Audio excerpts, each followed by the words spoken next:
Welcome viewers, నేను మీ ఆబిద్ హుసేన్ సరికొత్త విశ్లేషణతో మీ ముందుకు.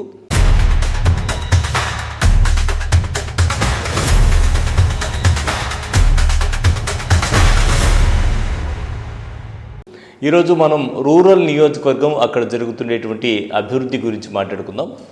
రూరల్ నియోజకవర్గం తీసుకుంటే ఒకప్పుడు అక్కడ సరైన రోడ్లు లేవు, కానీ ఎమ్మెల్యేగా హ్యాట్రిక్ ఎమ్మెల్యేగా రూరల్ ఎమ్మెల్యే కోటంరెడ్డి శ్రీధర్ రెడ్డి మూడోసారి గెలుపొందిన తర్వాత అభివృద్ధిలో పూర్తిగా మార్పు వచ్చింది. గతంలో కూడా అభివృద్ధి చేసినా కూడా ప్రస్తుతం జరుగుతున్నటువంటి అభివృద్ధి ఎందుకు చెప్తున్నారంటే, సాక్షాత్తు మంత్రి నారాయణే తనకంటే కూడా రూరల్ ఎమ్మెల్యే కోటంరెడ్డి శ్రీధర్ రెడ్డి తన నియోజకవర్గంలో 650 కోట్ల రూపాయలతో అభివృద్ధి పనులు చేపడుతున్నారు. అందులో కూడా నేను చెప్పాలంటే నాకంటే శ్రీధర్ రెడ్డి చాలా అడ్వాన్స్ ఉంటాడు. ఆయన దాదాపు 650 కోట్లు ఇచ్చారు. ఇప్పటి వరకు కంప్లీట్ మిగతా చేయబడుతున్నాను.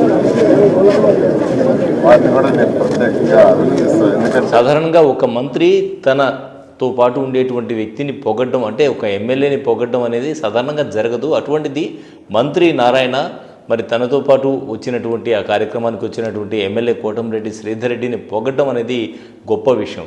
650 కోట్ల రూపాయలతో వారు తమ ప్రాంతంలో అభివృద్ధి పనులు చేపడుతున్నారని మంత్రి నారాయణ ఒక అరుదైన పొగడ్తగా, అరుదైన కాంప్లిమెంట్గా దీన్ని తీసుకోవచ్చు. ఎందుకంటే సాధారణంగా ఇటువంటివి జరగవు. దీనికి కారణం లేకపోలేదు.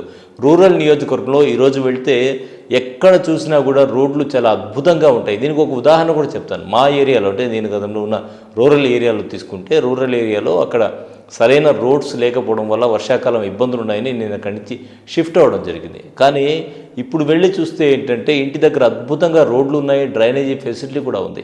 అంత అద్భుతంగా రూరల్ నియోజకవర్గంలో అభివృద్ధి పనులు అయితే జరిగాయి. సో అభివృద్ధి పనుల మాట అటుంచితే, ఇప్పుడు ఇంకొంచెం ముందుకొచ్చి ఆమంచర్ల దగ్గర ఇండస్ట్రియల్ పార్క్ ఏదైతే ఉందో 59.61 ఎకరాల్లో ఇండస్ట్రియల్ పార్క్ ఏర్పాటు చేయడం అనేది ఇప్పుడు చాలా పెద్ద విషయం అని మనం చెప్పుకోవచ్చు. ఖచ్చితంగా నెల్లూరు రూరల్ నియోజకవర్గంలో అతి త్వరలో ఆమంచర్లలో ఈ సెజ్ అనేది మొదలవుద్ది.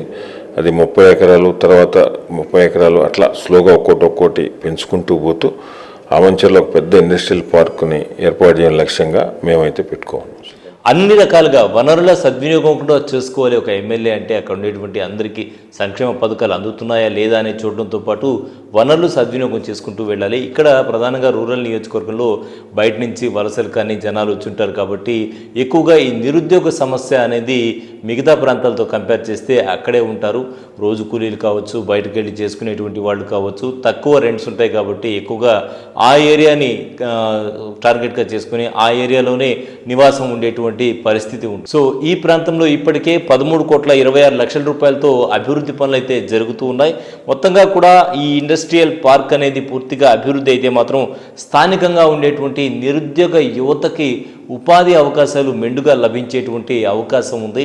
ఇక్కడ ఏంటంటే మనకు వనరులు బాగా ఉన్నాయి. ఓవైపు మనకు కృష్ణపట్నం పోర్ట్ ఉంది, రవాణా వ్యవస్థ దగ్గరే చెన్నై ఉంది, ఇటు మనకు కోస్టల్ కారిడార్స్ ఏదైతే ఎక్కువగా ఉన్నాయో, దాని తర్వాత నేషనల్ హైవేకి దగ్గరగా ఉండడం కావచ్చు, మనకు ఆమంచర్లకు వెళ్ళడానికి కూడా రవాణా వ్యవస్థ చాలా అద్భుతంగా, రోడ్లు అనేది అద్భుతంగా ఏర్పాటు చేయడం కానీ జరిగింది కాబట్టి సో అన్ని రకాలుగా కూడా ముడిసరుకు రవాణాకి అన్నీ ఉపయోగకరంగా ఉంటుంది.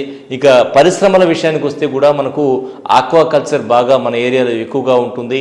ఇటు స్థానికంగా తీసుకుంటే మనం మామిడికాయలు కావచ్చు, వ్యవసాయం కావచ్చు, అంటే వరి ఎక్కువగా పండుతుంది కాబట్టి వరి ఎక్స్పోర్ట్స్ కావచ్చు, వరికి సంబంధించినటువంటి ఏదైనా పరిశ్రమలు కావచ్చు, మామిడికాయలు, ఇటువంటి ఊరగాయల పరిశ్రమలు కావచ్చు, చిన్న పరిశ్రమలు చెప్పండి. ఉపాధి అవకాశాలు అంటే చిన్న పరిశ్రమల నుంచి కూడా ఉపాధి పొందవచ్చు. సో ఇట అన్ని రకాలుగా కూడా పెద్ద పరిశ్రమల నుంచి చిన్న పరిశ్రమల వరకు అన్ని రకాల పరిశ్రమలు కూడా ఇక్కడ వచ్చేటువంటి అవకాశం ఉంది. ఏపీఐఏసీ ఆ దిశగా కృషి చేస్తుంది. సో స్థానిక యువతకైతే ఉద్యోగ ఉపాధి అవకాశాలు కల్పించడంలో రూరల్ నియోజకవర్గం భవిష్యత్తులో కీలకంగా మారబోతోంది. అందుకైతే రూరల్ ఎమ్మెల్యే కోటంరెడ్డి శ్రీధర్ రెడ్డి, ఆయనతో పాటు ఆయన సోదరుడు, అంటే రూరల్ నియోజకవర్గంలో ఏది జరిగినా కూడా వాళ్ళిద్దరూ బ్రదర్స్ కూడా చేస్తూ ఉంటారు. సో ఆయన సోదరుడు కోటంరెడ్డి గిరిధర్ రెడ్డి, వీరిద్దరి సహకారంతో త్వరలో స్థానికంగా నిరుద్యోగ సమస్య ఇటు అక్కడ స్థానికంగానే కాదు మొత్తంగా జిల్లాలో కూడా చాలామంది యువత అక్కడికి వెళ్ళేటువంటి అవకాశం ఉంటుంది కాబట్టి ఆ ఫెసిలిటీస్ కూడా ఉంటాయి. సో రెంట్లు కూడా తక్కువగా ఉంటాయి కాబట్టి వలసలు కూడా అక్కడికి వెళ్ళే అవకాశం ఉంది కాబట్టి నిరుద్యోగ సమస్య పరిష్కారానికి ఇది ఒక గొప్ప అవకాశం అనే మనం అయితే చెప్పుకోవచ్చు. ఇది ఇవాల్టి ప్రత్యేక విశ్లేషణ. మరో విశ్లేషణలో మళ్ళీ కలుద్దాం. అంతవరకు సెలవు. నమస్కారం.